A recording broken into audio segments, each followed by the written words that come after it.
Welcome to another episode of Artist Spotlight, the podcast. I'm your host, Mitch Stringer, and in this new episode, I'm joined by Michael Zagaris, affectionately known by many as Z-Man. He's had a multi-decade career shooting not only sports and entertainment and bands, and just really a fascinating photographer, fascinating person. And I'm glad that Michael's been so kind and generous with his time to join us today. As always, the podcast brought to you by your friends at the Maryland Photography Alliance. You can check out what they have going on at mdphotoalliance.org. There's a lot of information about upcoming contests and all sorts of photo rabbit holes you can go down to learn more, improve your skills, and spend time with like-minded individuals, improving the photography that we all like to enjoy. So, without further ado, let me welcome to the show Michael Zagaris. Michael, thanks for joining me. Hey, my pleasure to be here. I'm glad this is happening. Yeah, me as well. So I first became aware of you, many years ago from a sports photography perspective. And I had seen your work, and I had seen your work in a lot of different magazines. And then years later, I saw your music, your rock music book, talking about a lot of San Francisco based music and things that were going on in the Haight-Ashbury area. And I thought, wait a minute, this is the same guy? This is the same guy, who's been so prolific in sports and so prolific from a music photography standpoint.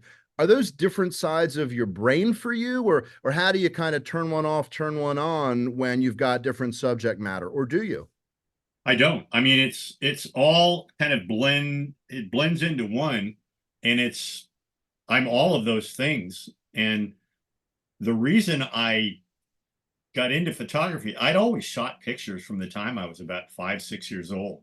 I had a little first a Brownie camera, then my dad's Ansco, but the camera was merely an entree to whatever world I wanted to enter into. And I used it much like an actor in the Stanislavski method. You become what you shoot.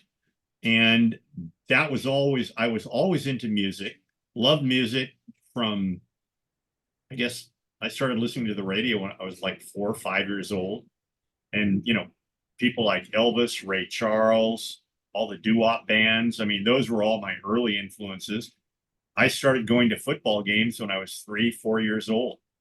And to me, it all blended into one. And it was all kind of part of our culture.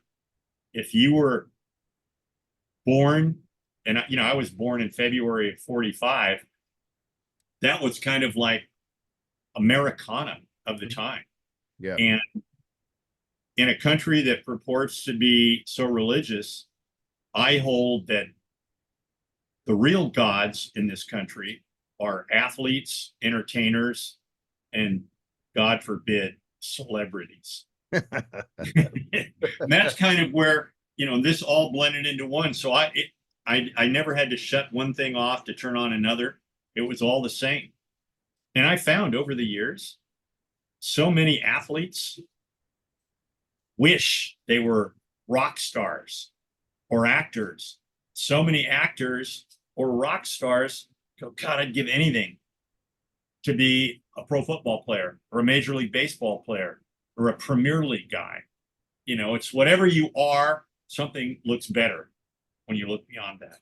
I can remember as a kid seeing on television the country singer Charlie Pride taking batting practice with the Rangers in spring training, because he was just such a fan. And in more recent years, Billy Crystal actually had an at bat with the Yankees. I believe it was against the Pirates in a spring training game. So Sure. yeah, I think you're 100% right on with that. That everybody, well, to an extent, people who have success, they kind of wish they had success in something else, and vice versa. Yeah. Yeah. Oh, it's true. Yeah. Well, what you do, what I do, what a lot of our friends do, we're lucky. I think that's what most people would love to indulge their passion and have that be their job, if not their life. And we're very lucky that we get to do that. And doing what we do, you're not just a baseball player or a football player or a rock star or, shooting fashion. You can be any one of those things. So that's always been the allure for me. Your path to me is fascinating because, you've, I think, had, I mean, it's all part of your, as the term goes, journey, but you've started down certain paths in your life that have put you in positions to witness some really incredible, if not major historic events, from your time going to college at GW, going to law school, changing courses, and then you are, I believe, a speechwriter or part of Robert Kennedy's group, and witness all that. Maybe you can kind of share that, how you got to that moment, and then that whole situation. Well, it's funny. The speechwriter, people keep saying that. My publisher said that. I said, I did research for speeches. I was, basically, I was like a page. I was like a gopher. I used to, so the senator we'd get 25 papers every day. I would go through and cut anything about the Kennedy family out of all the papers. Mm. And then, bring them in a folder to Jeff Greenfield, Adam Walensky, people like that. If he was going to be giving a speech on Brazil, I might go to the Library of Congress and have a list of things that I call out for information and that they could incorporate into the speeches. So that's basically what I did. And I told my publisher, I said, I never wasn't a speech writer. And he said, fuck it. It sounds better. We'll go with I love it. I said, if I was a speech writer, he never would have been elected. Well, yeah, yeah. He might have put things differently than he did. That's all. That's all. You know what? Actually, Bobby was like you and me. He Yeah. was he was, for lack of a better word, he was a man of the people, and he was plain smoking. Big sports fan, big Red Sox fan, and I never knew JFK, but I heard he was even more so. He and Kenny Powers used to always, sneak out and go to when the Red Sox were in town playing the Senators, back in the 50s. They were always there. The same when they'd go home to Fenway. They loved sports. I got in trouble because every Monday football season, I'd take home the Inquirer, the Baltimore Sun, all the sports pages. And 2 weeks into it, Adam Walensky calls me to his office and he said, how are things going? I said, good. And he said, you seem to be doing a good job, but he said, we have a little problem. And I said, what's that? He said, the senator loves sports. I said, yeah. And he said, for some reason, every Monday, none of the sports pages are here. And I said, actually, I take those home. And he goes, oh, you take them home? He said, are you paying for these papers? Do they come to you? Now I'm sitting there thinking, am I going to be fired? Yeah. But laid the law down. And so, I could no longer take them. And remember in those days, like with the Inquirer and the Sun, they'd have like a middle page, like a whole page of pictures. Yes. And we have the sequence photos and everything and the stories. I loved all that. So when you decide that law school just isn't your thing and you decide that you're going to take a different course, had you already really picked up a camera already at that point with intention, or when did you pick up the first camera and realize that was something that you wanted to probably pursue? After I'd always taken pictures. I used to make my own credentials in high school for the 49er games. When I was at GW, I think it was John Stedman was the PR guy for the Colts. Wow, there's a name that I know. Yeah. And I called and basically bullshitted him. I said, I'm working on a book called Sunday Gladiators for the NFL. And I said, I need in those days, you could just do that, pick up the phone. So Sure. I had credentials to the Colt games. And that's how I met Walter Yost, because that was in 65 and 66. And so I'm shooting, but it wasn't because I wanted to be a professional photographer. My plan in those days, and please don't laugh, I wanted to play in the NFL for maybe 7 or 8 years, and then after, have a beautiful wife, and then afterwards, run for Congress, then run for the Senate, and then become president. And I was a Sino-Soviet major at GW because I thought, when I'm president, I want to negotiate my own treaties with the Russians and the Chinese, not have to use the State Department. You tell that story now and people either laugh or go, "Are you out of your fucking mind?" But that was the 60s where anything was possible. So after, I started law school, I knew, Mitch, a month and a half into it, I thought, this isn't what I thought it was going to be. I don't think this is for me, but let me finish the year out and see what happens. In February of that year, McCarthy wins in New Hampshire.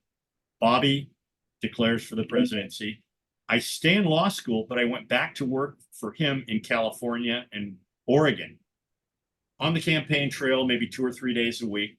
Ended up the night of the California primary. We're in the Ambassador Hotel. I'm on the dais.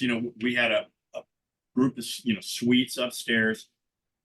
Bobby's giving his speech. I remember low ceiling, crowded, enthusiastic, hot as hell. I'm in my suit. I was soaking wet.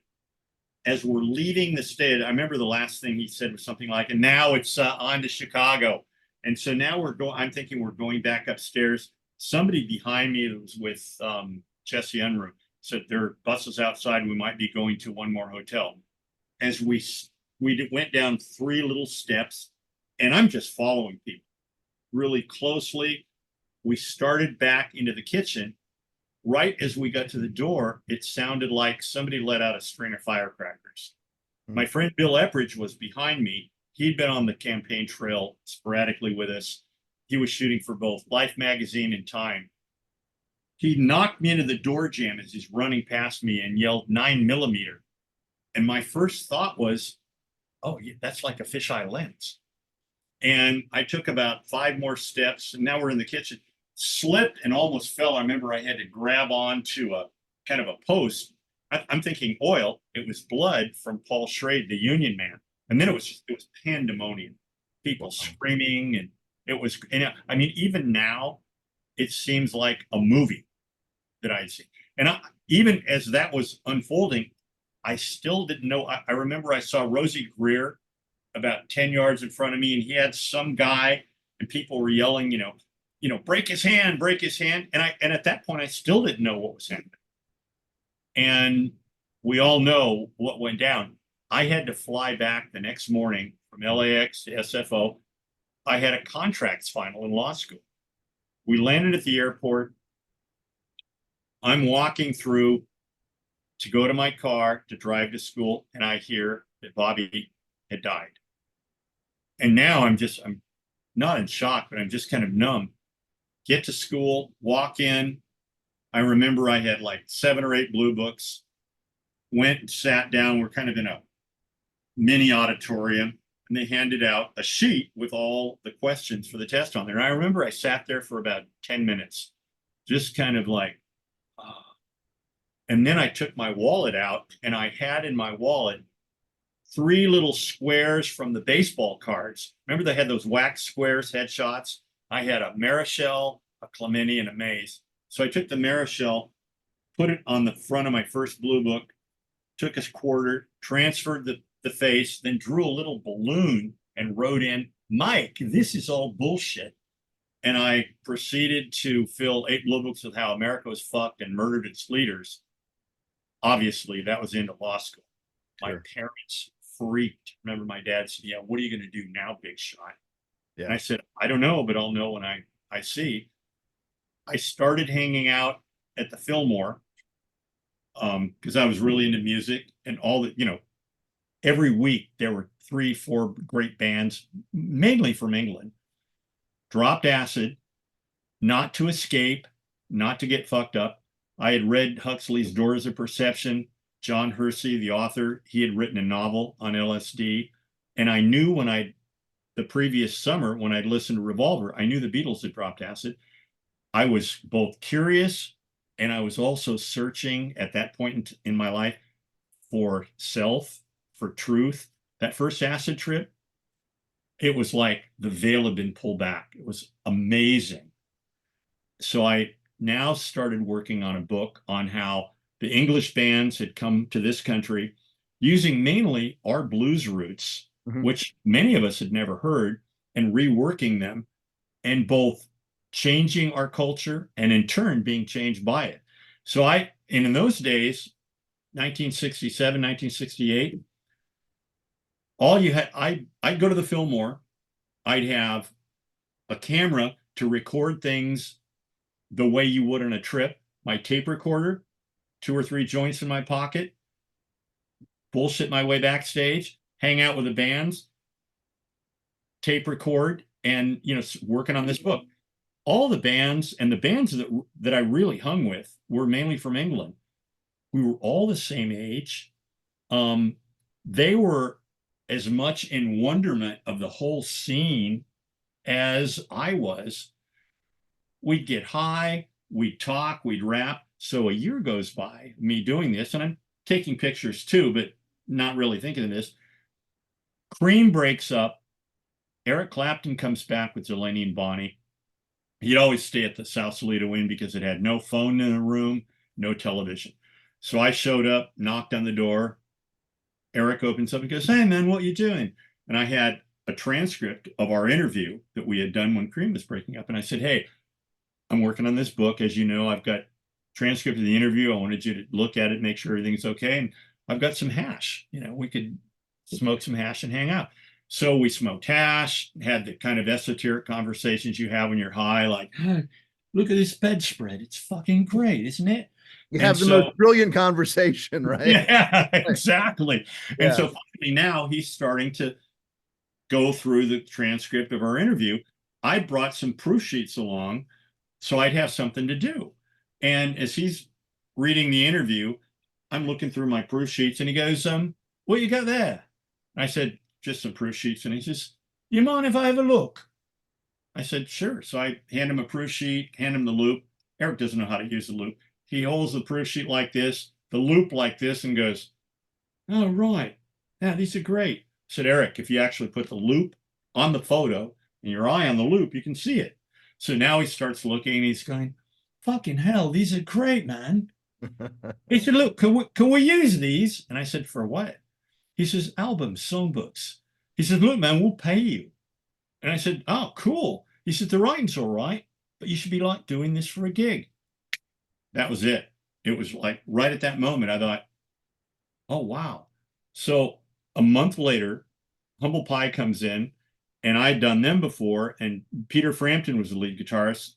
We're good friends. I'm telling him about what Eric had told me, and now I'm going to be a photographer. And he goes, "This is Michael. You've got to come to England." And at that point in time, I was teaching in the hood, married, trying to figure out what I was going to do with my life. And I said, "Hey, I'd love to come to London. I don't have any money." He says, "Look, Mary and I have a place in St. John's Wood. So I'm on the road a lot. She's modeling. You stay with us." So I went over there. When I first went over there, he was on the road. Mary was not just a model, she's a big time model. Her two best friends were Twiggy and Patty Boyd. And Patty was married to George Harrison. Sure. My wife used to sleep late. Mary and I would go to antique stores. We'd hang out with her friends. I got entrees to basically the whole English rock scene. I mean, if I were rich, I couldn't have done half the things I did. So I was in the right place at the right time, and my photography career took off. I started doing rock and roll then. Wasn't making a lot of money, but it didn't matter because I was hanging with my friends and doing what I was doing the way I was doing. It was like you're in the fucking band. And what could be better than that? I could travel around the world, beautiful women, free drugs, all the things that if I had money, I probably would have spent it on. And it was an incredible time, not just in the music scene, but on the planet. I mean, it was truly a renaissance. It was a renaissance in film, in literature. There's a sexual revolution in fashion. Um, what you and I were doing now in sports photography, it was a golden age. It Yeah. was the same in rock and roll. And I tell people I work hard, but a lot of my life, I was born at the right time, in the right place, with supportive parents, and things just happened. It was, destiny, coincidence. Although I don't believe in coincidence. I think everything happens the way it's supposed to. It was almost like an ongoing check swing home run. Hmm. And I was, you know what? I was much like you. I used to go to the hotels when I was like seventh, eighth grade, baseball cards and hang all day in the lobby. Um, and now look at both of us. We're still in essence doing this. I remember in one of those hanging out at the hotel, of all people, Howard Cosell is there. So I was literally about 12 years old, and I I can't even imagine how it sounded, but I did my Howard Cosell impersonation for Howard Cosell. What did he do? He and I think his wife was, I want to say it was, is it Emmy or Ellie? I can't remember his wife's name, but I did the impersonation. I'm this little kid, and he kind of looked at me. He looked at his wife, and his wife was like some version of like, "Honey, he kind of sounds like you." And Howard was like, "That's very impressive, young man." Whatever, whether it was or it wasn't. Sure. That happened, and I thought, did I just really do that? So let me ask you, you're talking about the Clapton pictures, and he looks at him, and there's this moment where you think, I might just have a career. When you were taking those pictures, up to that point, had you had any formal training, or were you fully self-taught? Fully self-taught. And I think looking back, Mhm. I was always into magazines, into graphics. Um, I shot once I started shooting, I started shooting some fashion too. And people said, "Oh, where'd you go to school?" Mhm. I said, "Where did I go to school? Zoom magazine, Italian and French Vogue, Der Spiegel, mainly European magazines because they had great design, Mhm. much more incredible photography, and they were much more open. Um, that was my school." And I've always felt too, because I know a number of guys that went to photo school. Mhm. Um, they learned lighting, and they did advertising, and some of them were very good. Most Mhm. of them were just so-so. I think the important things, you're kind of self-taught. You just figure it out. You can teach people lighting, you can teach people design and certain things. You can't teach someone vision. Mhm. When people say, "Well, when you shot this, how did you?" And it's like most of the time when I shoot, it is stream of consciousness. I Mhm. mean, I can have a plan, but it's like any other plan. You're constantly improvising. And when you and I are shooting, you walk into a situation. I try to, like I live my life, stream of conscious, let things just wash through me and over me, and try to capture what I'm seeing or my vision, because that's in essence what this is. It's a visual diary. And it's your vision. See, the thing that I'm sorry. Go ahead. Go ahead. Oh, Go no, ahead. no, no. That What it's what I what I was going to say is, I was going to ask a question, and the Clapton session might be too specific, but I was going to ask you if you knew what lens you used. But here's why. Here's why. right. One Sure. of the things that I think, for me, and I think a lot of people, about your work, whether it's music or it's sports, yes, you can make portraits of people and they're beautiful, but I think you take the viewer into that moment as though they're literally in that huddle, or they're on the sideline next to so and so, or they're on the stage, with the Grateful Dead, as opposed to, here's a portrait of Rod Stewart, here's a portrait of Mick Jagger. I think a lot of times the composition, the perspective that you shoot from, has that viewer feeling like they're right there. So that's where, it's almost like unguarded moments, behind the scene moments. Now, behind the scenes might be on the sideline of an NFL game, but I think sometimes the things you're shooting, your awareness of your surroundings and things that are of interest, are keen in a way that I think you're capturing things and 20 other photographers at the same game within 20 feet of you are focused on a completely opposite direction. So there's something about the way you think that makes you look for certain moments. Is that a fair assessment? Have you thought ever that way, or what do you think? No, that's you hit it right on the head. Now, here's the, I don't know if it's a weird thing, but I've never actually thought about I want to portray this. Mm-hmm. Again, it's stream of consciousness. I've always tried to, with my camera, whatever the lens I'm using, I want that to be the vision. I want that to be, and not just the person, but the entire experience. When I'm shooting rock and roll, I wanted people to think they were in the band. Mm-hmm. And this is what it's like to be in the band, because that's what I thought. Shooting baseball and football, the same thing. I played both sports all through college. When I stopped playing, do you know what I missed? Not playing so much, although I missed that too. I missed hanging out in the locker room, in the clubhouse, the camaraderie. Mm-hmm. As one of the players told me years ago, he says, "Man, where else can you come from 8:30 in the morning till midnight and hang with your boys, just talking pussy and sports?" I said, "Yeah, no, it's true." And if you talk to most players and coaches, especially take baseball, most of the coaches, they don't make much money. And they're back there because they miss hanging out. And in a way, it's like we've never had to grow up. Mm-hmm. And that may be the best part of it, of everything. You're still a boy. You're Sure. still hanging out. When I was shooting rock and roll, I was never in my mind, I was never a photographer. I was in the fucking band. And most of the groups I shot, they were groups that I wanted to be in that band, because not just because of who they were, but how they played their music, how they dressed. And it was all interconnected.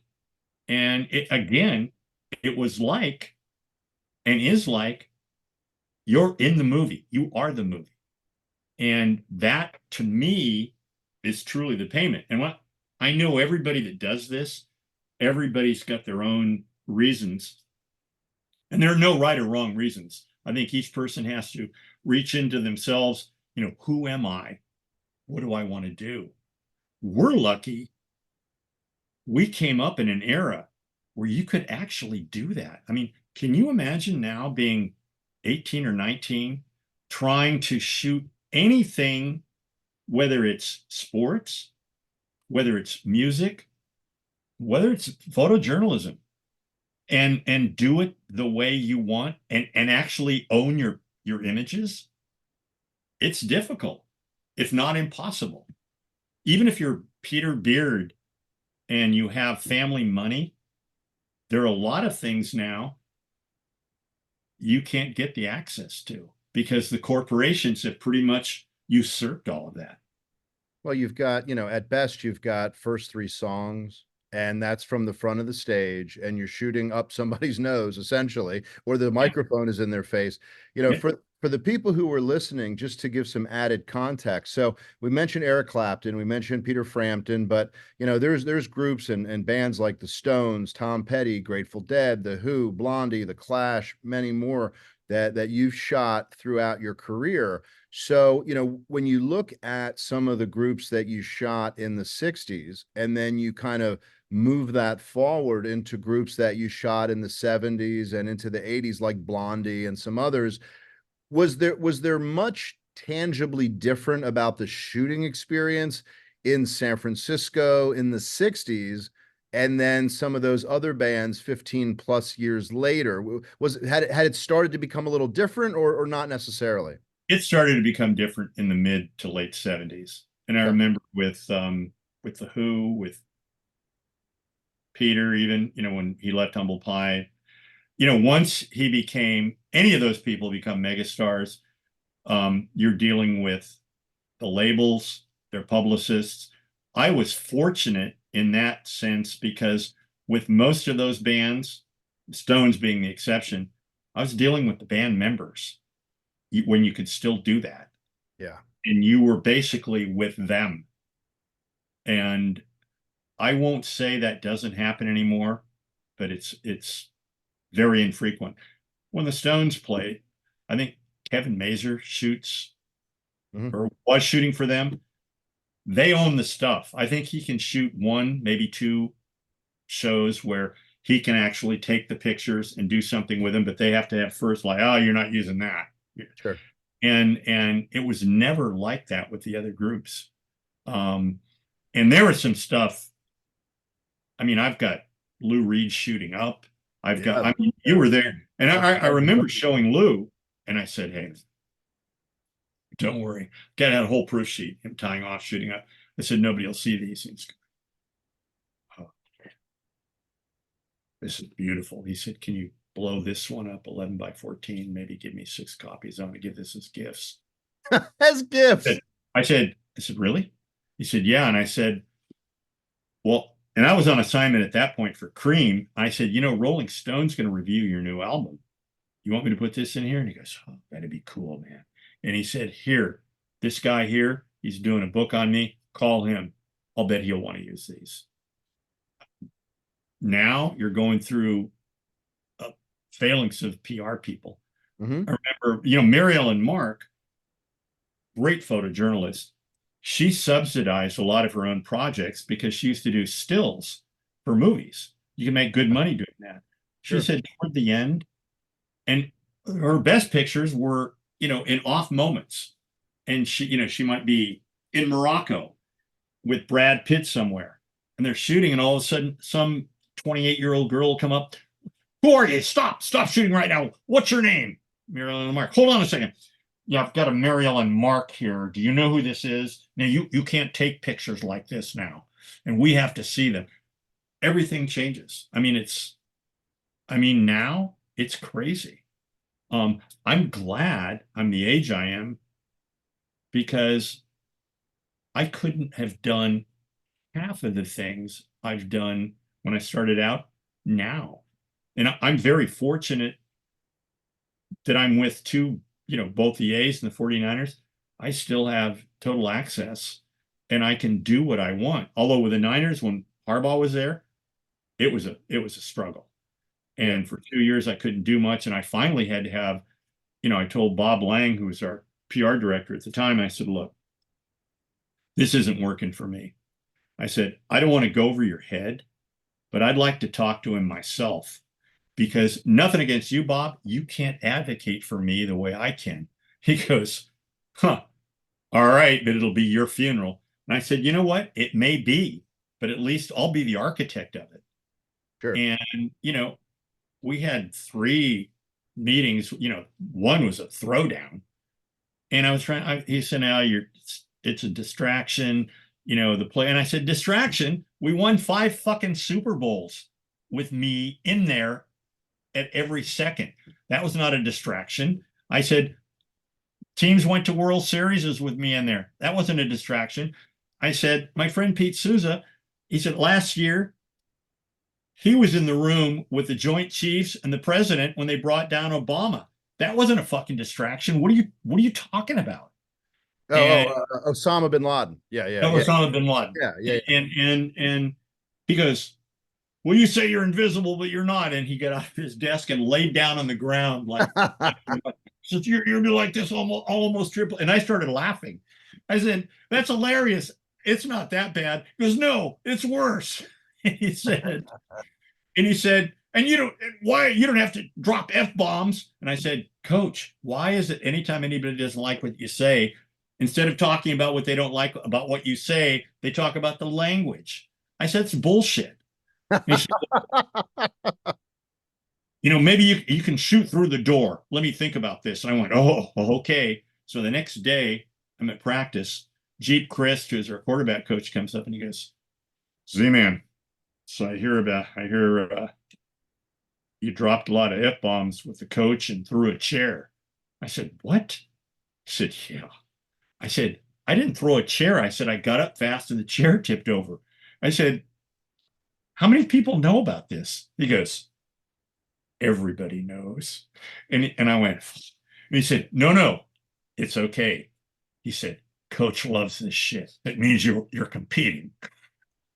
Well, I think, coaches do love, love passion. And as long as you're not, as you said, and as he was saying, as long as you're not literally getting in the way. But you're right about, whether it's music or it's professional sports. I think that the creativity has been really just kind of locked down and restrained in favor of control. And some of the images, from your incredible football book, and I know this has been talked about, but, you had full access and you have guys who are doing things that are not at all unusual in the NFL, such as getting a shot. Their shoulders hurting them. They can't go back in the second half. They're getting a shot to numb it up so they can go back in the second half. And you've got images of that, and those images are real. They're factual. They happened every game for different teams, different players, but yet the league obviously wouldn't be thrilled to have that, publicized because they've tried to clamp down on that. And maybe that's an extreme example, but even just using images that are not perhaps controversial, leagues and bands, they just want control over every aspect of it. That's exactly right. And that's the difference. And what's happened, almost everything cool in our culture, from sports to entertainment to movies, the corporations, and it's very corporate, they've come in, they want most of the revenue, if not all the revenue, flowing in their direction. But more importantly, they want to control the narrative. We'll tell you what, on my book, had I gotten the NFL Shield, that's a lot of money that either you and or your publisher have to put up. If you do that, once that happens, then they can go, oh, you're not using this picture. You can't use Vicious Hit. And it's all, there's a part of me, I understand, but you know what?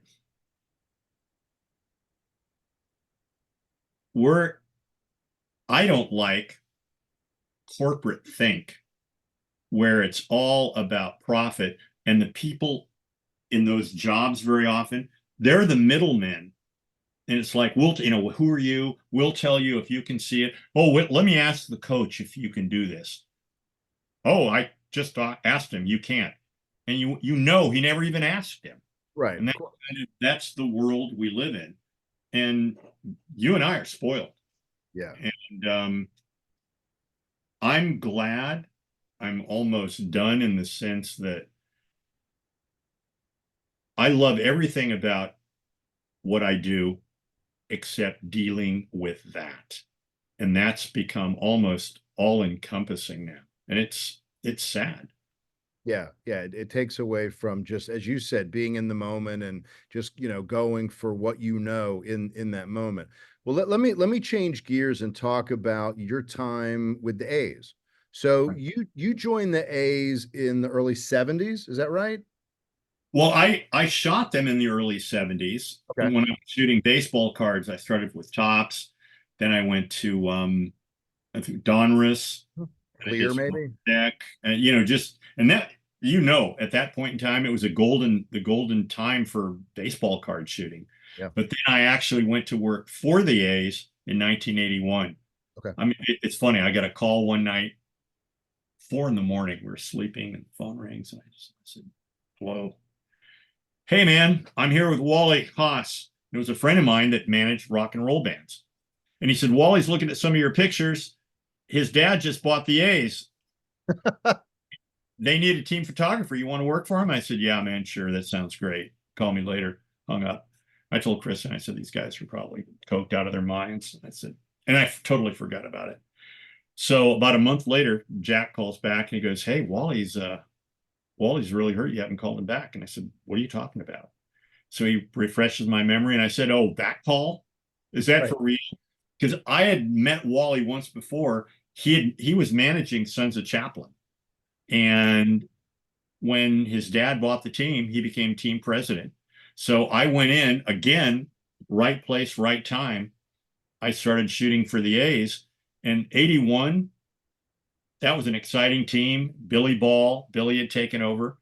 And I'd always, from the time I was like 10 years old, 1955, I loved Billy Martin. Billy was the manager, and Billy was a movie. I mean, he was great to work with sometimes Mhm. because you never knew what you were going to get with him. Um, but again, shot locker room, dugout.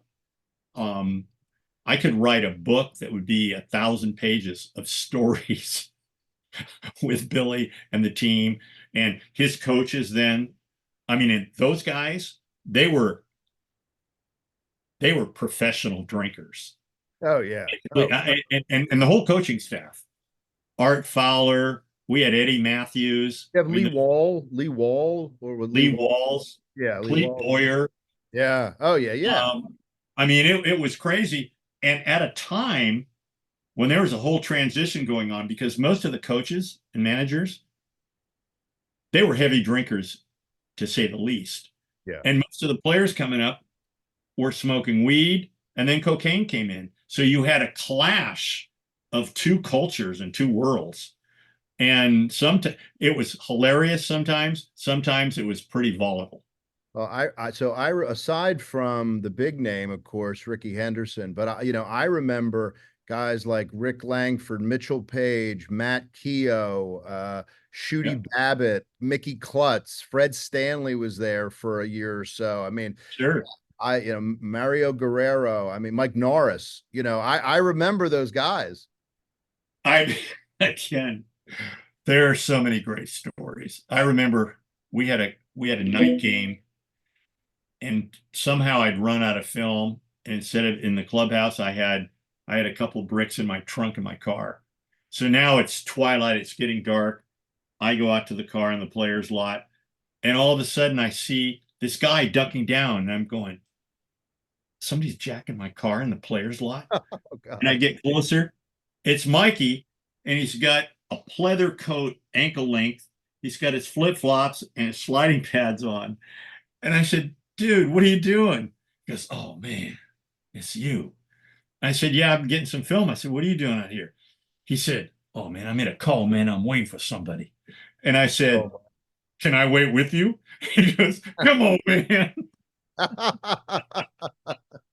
Yeah, that was the early 80s. And yeah, I think that those were the years when Billy would have his pitchers throw 15 complete games a year. He said, "Don't look at the bullpen because nobody's warming up."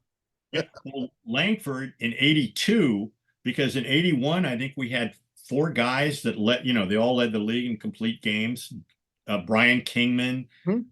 Kehoe, and then it blew their arms out. Oh yeah. And Langford was one of them. So he's struggling in, like, I think it was early June. And I remember he kept looking from the mound into the dugout. So finally he's, kind of stepped off the rubber and he's got his hands on his hips. And I think Mike Heath was the catcher, or Tettleton. They come out to the mound, and here comes Art Fowler. And this is from Langford the next day. He says, Art goes, you okay? He goes, you know what, Art? I don't feel right. Something's off. He said, what do you see? He said, hell, I don't know. But he said, whatever you're doing, you better knock it off because you're pissing Billy off. They were like Billy's mouthpieces. That's Oh all. yeah. They Oh, were. I Yeah. remember Billy wanted some pictures. So the next day I brought a little box of pictures in, and door to his office is closed. So I knocked on the door. There's nothing. I knocked on the door again. Opens up a little. It's Art. Nose is red. His cheeks are red. And he said, what do you want? I said, Billy wanted some pictures. I've got them here for you. And he says, Billy's not feeling too well right now. Yeah, I bet that Art said that to a lot of people about Billy a lot of times. Well, in spring training, they used to have in Phoenix, our ballpark, above the left field fence, there's kind of a berm, and they had a trailer. And we had a guy that would lead us through calisthenics in the morning. We'd start at 8:30. The coaches would all go up to the trailer. Well, the trailer, Billy had the refrigerator and it was vodka. And Okay. they'd come back out afterwards. And I remember we'd have infield drills, and I'd kind of be next to Bill or behind, like shooting infield drills. And it smelled like somebody not had been drinking, but somebody like spiked, a quart of vodka on your feet. You're just like, oh. And it was crazy. But you know what? Again, it was a great time, and you had access. And the players were like everybody that you played with in high school or Mhm. college. It was a great atmosphere. Well, and let me drill down a little on that word access, because that's something that I had down to kind of talk to you about. You have people who will look at pictures and they'll say, "Well, I could make a picture like that if I had that kind of access." And so my question for you is about the value of access, which may be a somewhat more obvious answer, but also about the responsibility you have if you have that access, Sure. and because you have to keep that access, and Yep. then what that allows you to do, because some people say, oh, if I had that access, but they can't really explain what they would do with it. So kind of maybe spend a minute or two on what getting and keeping and making the most of access really means. Well, I think, and I'm going back to when I started doing all this, a lot of it has to do with your vibe and your personality Mhm. and the people that you're going to get that access. And it's chemistry. It's like anything else. And it's reading people. I remember I went to Bill Walsh a week after he had gotten the job, and we talked for a while, and I said, Coach, I think you're going to be doing something really special here. And I knew he was a student of history and, for lack of a better word, an intellectual. He read, he was very open and he's sensitive. I said, I'd like to document this. I don't want to just shoot football pictures.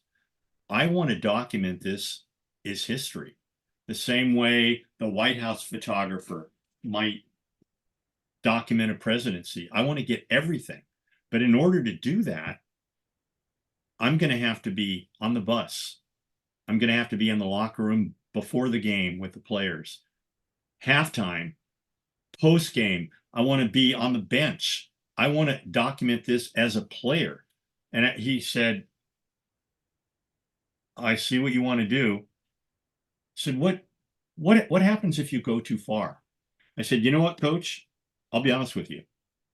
At some point, a line will be crossed because no matter what you get, you want to get a little more. I said, all you have to do, you just look at me and I'll back off. And that happened a couple times. And believe me, a look from Bill was heavier than if, Mike Ditka walked 10 yards out of the field and grabbed you by the face mask and screamed at you. And the other thing with access, if and when you get it, the key word is trust. And when you're in a clubhouse, you've got 25, 28 guys, or in a football locker room, 55 to 60, you've got to earn and keep the trust of the players. And that's not that easy because you've got all these different and disparate personalities. And it's hard to articulate it, but I think you know what I'm trying to say. You have to be able to feel and read people. Mhm. And there are times where there's a picture that even if you shoot it, you shouldn't. And there's other times when, you know what? First, I'm a journalist. I'm not just a club flack. And I've got to get this. But if that's the case, you have to get it in a way that's not intrusive and maybe not use it. We had a player, Thomas Heron. He had a heart attack after we went into the locker room, our last preseason game in Denver in 2005. We had just finished the team prayer. We all stood up. He was literally next to me and started like going into a seizure and started foaming at the mouth and fell down. And when he fell right at the feet of our two team doctors. And they were working on him. The players, some of them are still on their knees, some are up. Guys are yelling, Thomas, Thomas, motherfucker, come on, man. Some guys are crying. I had my 16 to 35. Had it at my waist. I squeezed off maybe 10 shots. Again, not to be intrusive, not to be exploitive, because I didn't know what was happening, Hmm. but I knew what was happening. Yeah. And I thought, this is history. I've never used those pictures. I thought about it for the book. And had I wanted to actually go all the way to do that, to tell this story, I was going to talk to his mother. I was going to talk to Jed, our owner. I was going to talk to Mike Nolan, who was no longer our coach, but our coach at the time. But then I thought, you know what? For what I'm doing, there's no need for this to be in here. And more than the pictures, that would be a whole other story. Yeah. Um, so Did I he pass, didn't do it. did he pass away? Yeah, he died. He Yeah. died. He was dead. He was, one of the doctors told me later he was probably dead when he hit the ground. Hmm. And if that ever happens to you, it couldn't have happened in a better place. Sure. You've Yeah. got physicians and ET people coming in, and it was just, for lack of a better word, it was his time.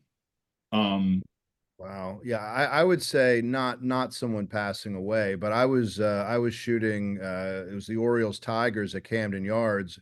I was in the inside third well, and I'm shooting the game and I smell cigarette smoke. And I thought, yeah, you can't smoke here. This was in more recent times. You there, can't smoke here. So I had my camera with me, and I had a 70 to 200 on at the time. But I look to my left, I don't see anything. I look harder to my left, and down in the tunnel is Jim Leland, and he's got a cigarette. And I looked back. He looked up from the cigarette. Our eyes locked probably for about 1.5 seconds. So not long. Then we looked away. And I had a moment where I could have made a picture or not. I chose not to. I looked back on the field, and then I could sense that somebody was next to me about 2 minutes later. And I hear this gruff voice say to me, thanks. And that was it. He just said thanks because I didn't make that picture. and And Leland's a great guy too. That's yeah, him. it wasn't newsworthy. It would have been, I think it's Walter Yost who has that great shot of the Pirates where Dave Parker's smoking a cigarette or whatever, and I think Grant Jackson or whoever else is there. And I mean, that's classic because you've got the uniforms which are of that era. You've got the cigarettes, which were very much of the whole 80s, drug scene in Pittsburgh and all that. But to get Sure. a picture of Jim Leland smoking a cigarette like on a Tuesday night in Baltimore, it would have been a picture, but I thought not worth it. Yeah. Not worth it. So that was sort of one of those moments where I thought, nah, I'll pass on that. Do you know the whole story with Walter's that picture he took of Parker? No, no, tell me. So right after he took it, Parker goes, "Hey, Walter, I better never see that motherfucking picture anyway." Anyway, Walter goes, "Don't worry." So of course the magazine ran a double truck. Right, of course. And the next year in spring training, Parker chased him across the outfield. And he Wow. said, I got away. So fast forward, Parker goes from the Pirates to the Reds to our team, Right. leaves the A's in 90. He's with Milwaukee. They're in town, they're having batting practice. Walter shows up and he goes, Zach, he said, listen, I'm doing a Gatorade commercial after the game. Can you help me out? And I said, hey, I'm shooting this right now. I'm doing some card stuff.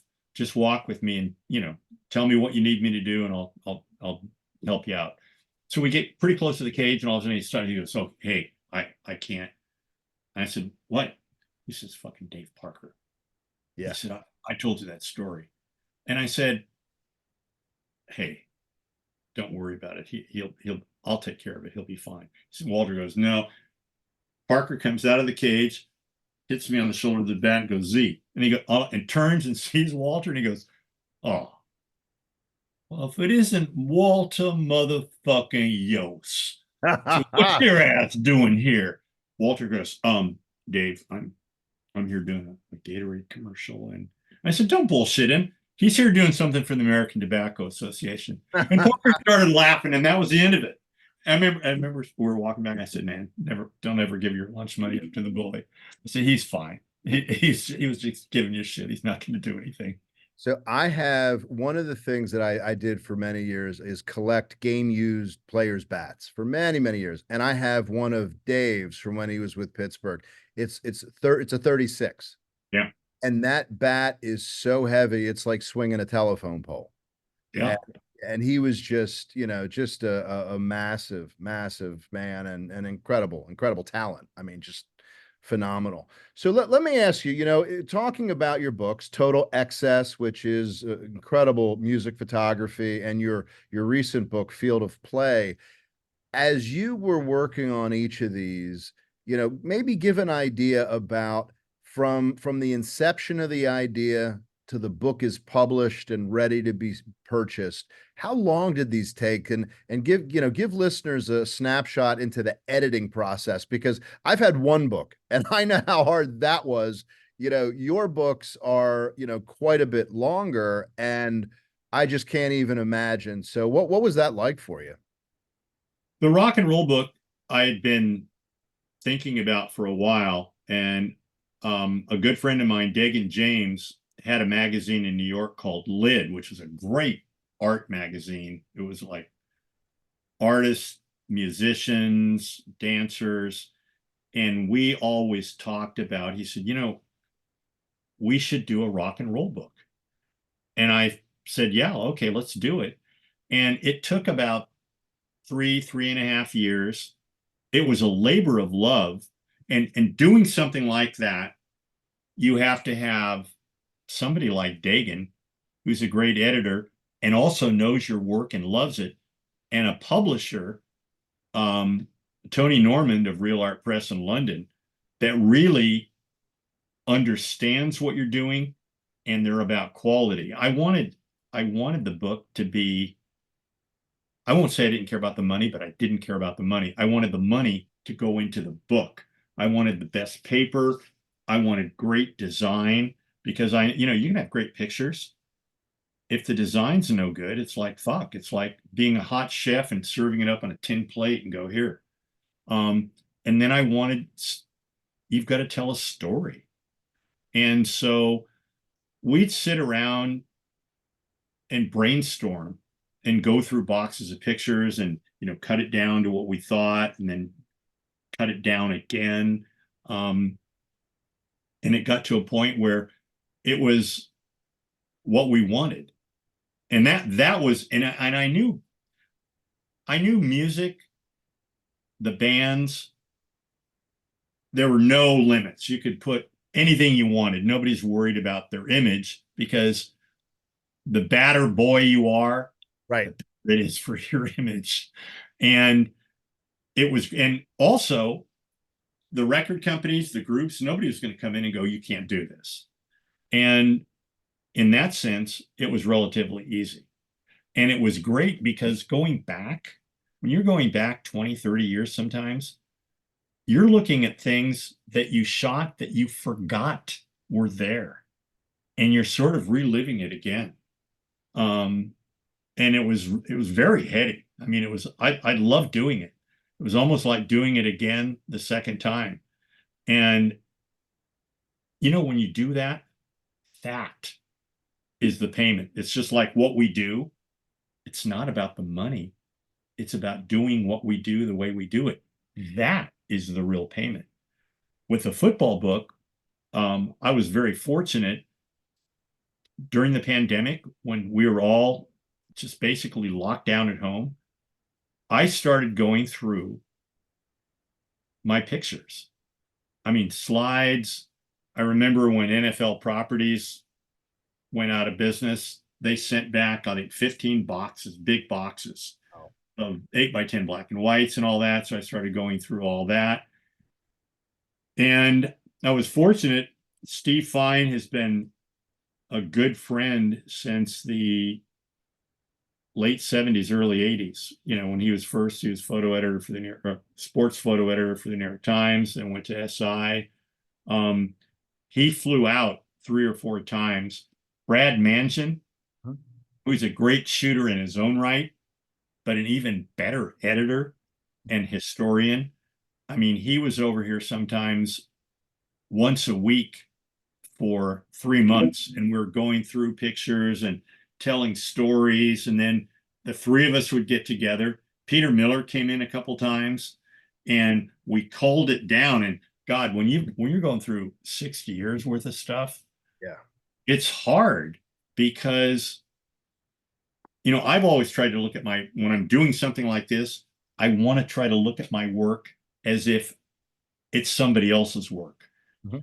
So and then how do we how does this story fit in with this? And then what's the layout going to be like?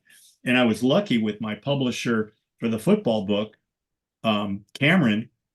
They're in Petaluma. Um, their designer, Ian, he's from London. He, like so many Europeans, he had a great sense of design. And I mean, I could hardly wait every day to start working on the book again. And again, not a lot of money flowing in my direction, but the money went into the paper, the design, the varnish, all of those things. And it was great. I mean, I could have had 3 more books with what we had to cut out, but and I know at a certain point, I don't care even if you're a hardcore fan, there's only so much you can look at and or read, and then you're done. You can't absorb anymore. Yeah. I mean, I look at, Peter Beard's goat book, the Genesis one that's like was $3,000. I remember first time seeing it in the Genesis store in Soho. I What's went that, in the back. Salgado? Is that Salgado? The No, Genesis? no, no. This is Peter Beard. Oh, the end of the game, Yeah, it or was end of the game, but okay. it was so many more things than end of the game. Okay, It was gotcha. his trips in Thailand. I mean, his life. I mean, Mick Jagger would love to leave. And I remember after 2 hours, I'd gone through maybe 60%, and I was exhausted physically and mentally. Yeah. Remember, I got up and I walked out, and part of me was like exhilarated, like fuck, it's unbelievable. I want to do it. The other part, I was pissed off, like fuck, if I had his money. But no, you know what? A lot of people have Peter's money, and they'd never do that. Sure. Right. And but there was so much. There's only so much you can put in something. Yeah. The other thing is, both of those books, to me, they're as much about the stories as the photos in them. And you know what I figured out very soon? Most people don't fucking read the stories. And I Correct. talked to somebody about something, and I could tell by their answer. It'd be like if your high school teacher called on you in English and you didn't read it, but you try to like, oh yeah, what they were trying to say is like total bullshit. I was And, expert in that. Of yeah. No, sir, you read the classic comic. But course. yeah, and I tell people, hey, you know what? Read the fucking story. It's better than the picture. And that's part of it. Yeah. And I had heard with the football book, that's part of what some of the people at Park Avenue didn't like. They didn't like the tone of the book. And you Well, know what? Good. yeah, no, it's funny. I have more photography books. It's an absurd number, so I won't even tell you how many, but I'll tell you this. there are books that I have looked at every image 3 and 4 times, but I have not read a single word that's been written about them. Yet I have all intention to go back and do it. Yeah, listen, both of us. You know what? How many of your books, Mhm. honestly, Yeah. will you ever go back again and look at? That is a very fair question because as I sit here looking at bookshelves and these aren't these books don't number in the dozens, they number in the hundreds. And so yeah, yeah, I don't even know. So let me ask you this, when you're not working, are you, and you're just going out to, get a bite to eat or whatever it is, do you have a camera with a 28 lens on it around your neck? Do you shoot when you're not working? Do you shoot just for, I'll call it for fun? Or not really? Are you, when you're off, you're off? People are of every different kind of. Yeah, you know what? I was never off because I was always, I mean, what I was shooting was, even though I didn't think of it this way, was shooting my life, my vision. Now I don't walk around with the wide angle lens to do that. This is blasphemous, but I'm gonna fucking say it. I've got my phone Yep. and I can do that. And here's the thing.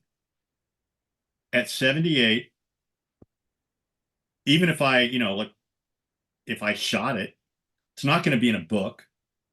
99.9% of the things I'm going to shoot, I'm not blowing up to 11 by 14 or 16 by 20. Mhm. That is enough.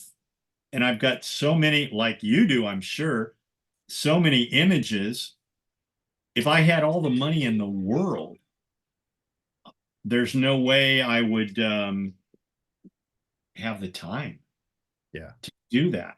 I still, I'm talking about doing a baseball book. Um, that'll take, if I do, a couple years. I've got street stuff, kind of a la cross between Diane Arbus and Robert Frank, stuff like that. You and I both know Dynamite Images, you don't make any money. Even getting a book like that now, you'd almost have to self-publish it. Yeah. Yeah. And I have neither the time or the inclination. My thing is, if I'm going to do a book, I want it to be a book that people actually see Yeah. Yeah. and people can talk about. So yeah. And you know what? There's so many things I haven't done that I want to do.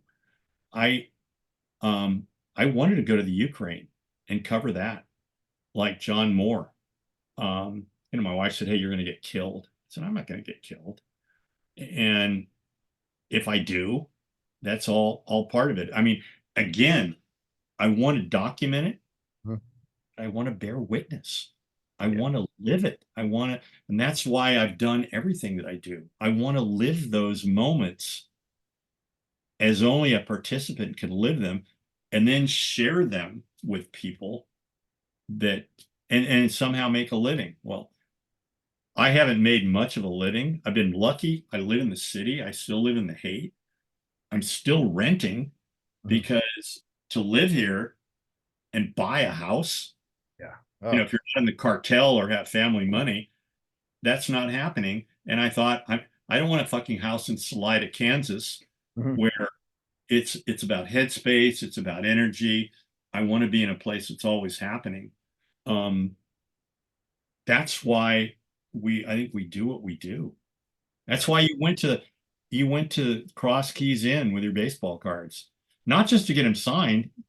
You're meeting the play. There's an energy. You're part of that. Sure. Yeah. Yeah, it's the experience, and that, I mean, as a professional photographer, I know part of this answer, I think, because you're paid to do some of what you do. But there's always that question, do photographers make pictures because they want to see the end result, or is it the act of pushing the shutter, photographing, being in the moment, doing that thing that really drives them as opposed to the finished product? What do you feel like that is for you?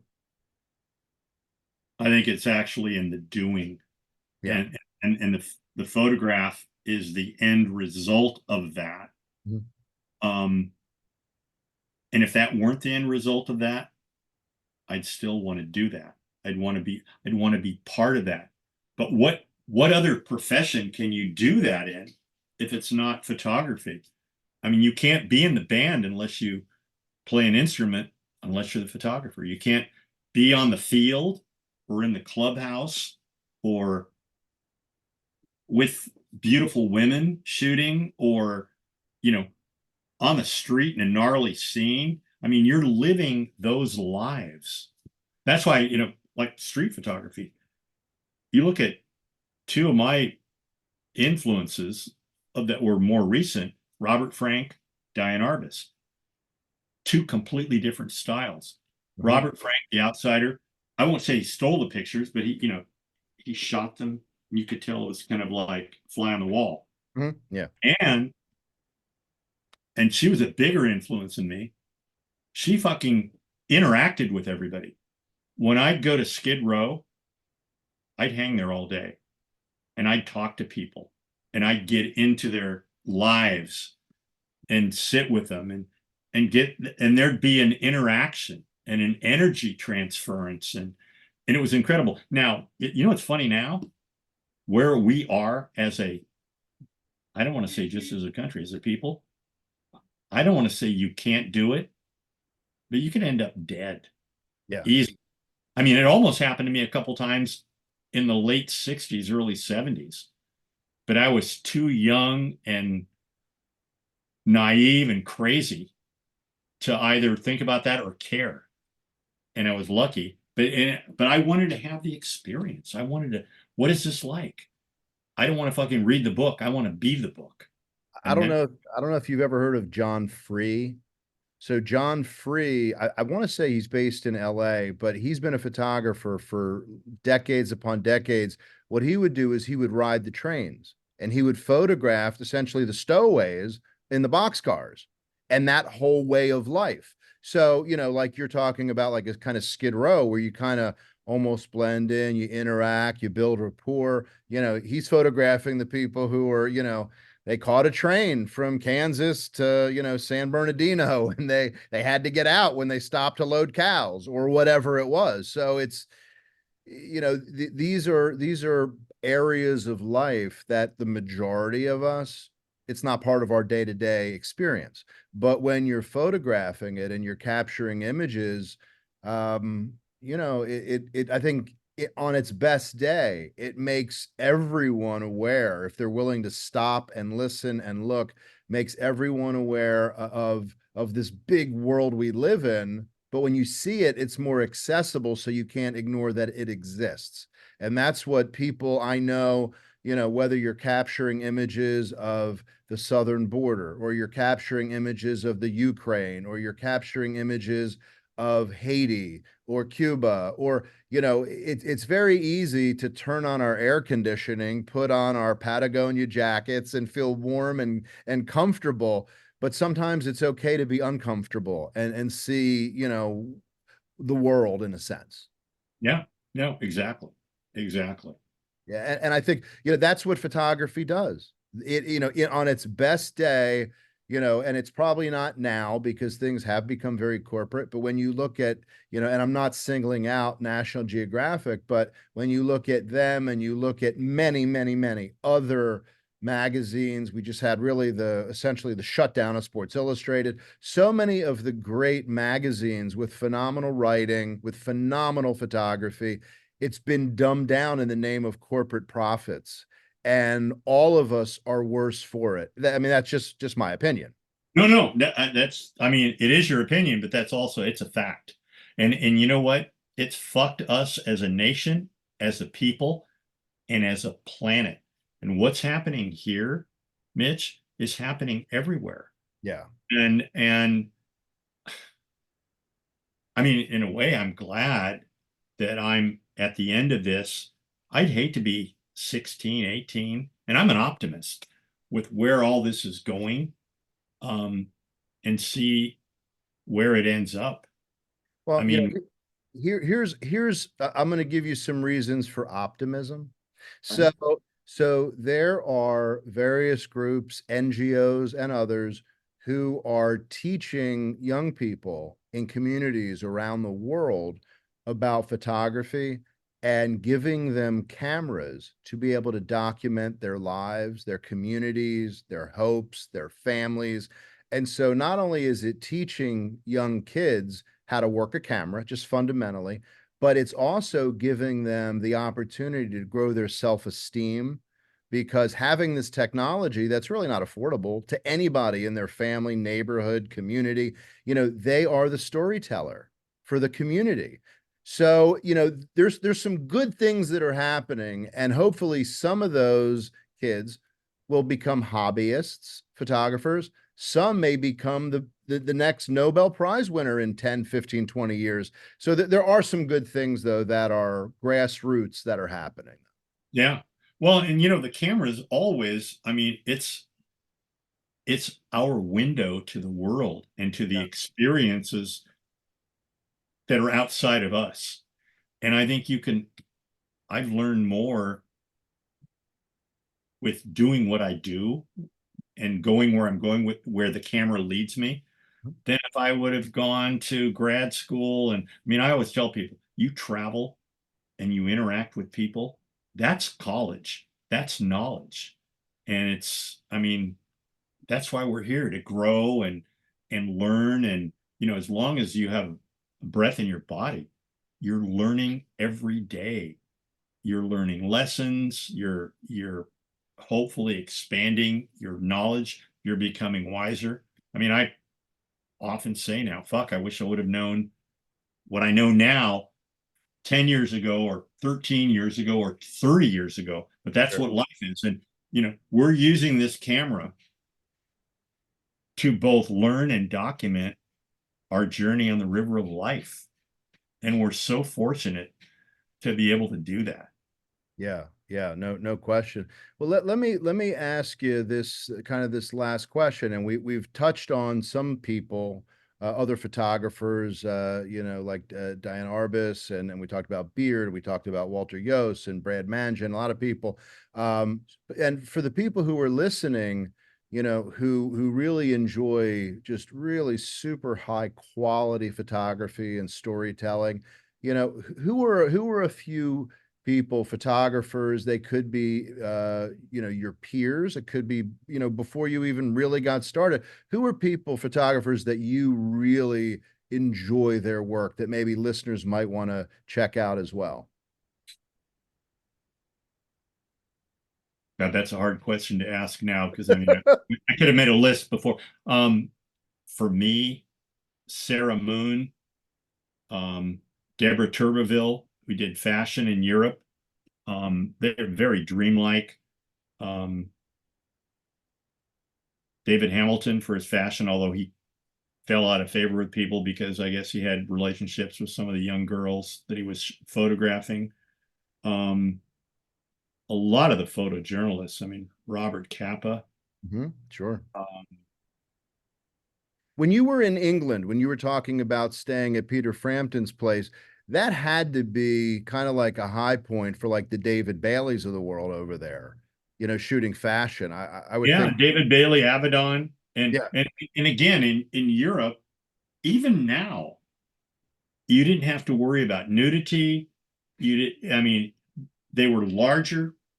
They had the best color. There'd be a 8 to 10 page fashion spread, but it was like a movie. It was almost like they didn't care about the clothes. It was like dreamlike. yeah, And those are, I mean, as you turn the pages, you're literally sucked into the picture. And some of it was color, some of it was black and white. I mean, that's how I also learned. I mean, in those were film days. People say, why did you shoot black and white for locker room?